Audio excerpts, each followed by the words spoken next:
جو لکھ لیتے ہیں نا رسالوں میں، روزہ رکھنے کی تو بالکل جعلی ہے، رب صوم غدا نویت من شہر رمضان، یہ چھاپ دیتے ہیں، بالکل بناوٹی ہے، کوئی ایسی چیز نہیں۔ امام ابن تیمیہ رحمۃ اللہ علیہ نے ایک پورا رسالہ لکھا نیت فی العبادہ، کہ عبادتوں میں جو نیت ہے نا زبان سے، روزے کی، نماز کی، نماز بھی شروع کرتے ہیں عربی میں بنایا، اپنی نیت کی چیز میں نماز بھی دور پڑھنی ہے، پھر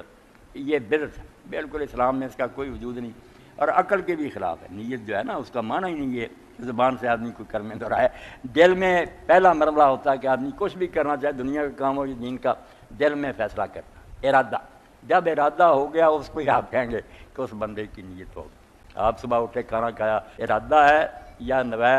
اس نے اس کی نیت کی، ایک ہی بات، یہ زبان سے نہیں کہنا، نہ نماز کا ہی کہنا، بالکل نہیں نماز کے وقت کچھ کہنا، جب وضو کیا تیاری کیا ابھی تک نیت نہیں، جب اٹھے تھے آپ آئے کہ دور پڑھنی ہے، نیت نہ ہوتی تو آتے کیوں؟ کچھ نہیں، یہ سب بے خدا، بس ان نیت فی العبادہ، کسی عبادت میں زبان سے نیت نہیں کرنی، دل سے طے کرنا چاہیے کہ میں یہ کام کرنے لگا، اور اس میں ساتھ یہ بھی ملانا، ارادہ تو ہوتا ہی ہے اچھے برے کام میں، مگر ساتھ یہ بھی دل میں شامل کرے کہ اللہ کی رضا کی، میں یہ کسی غرض کے لیے نہیں، صرف اللہ کے لیے روزہ رکھنے چاہتا ہوں، نیت ہو۔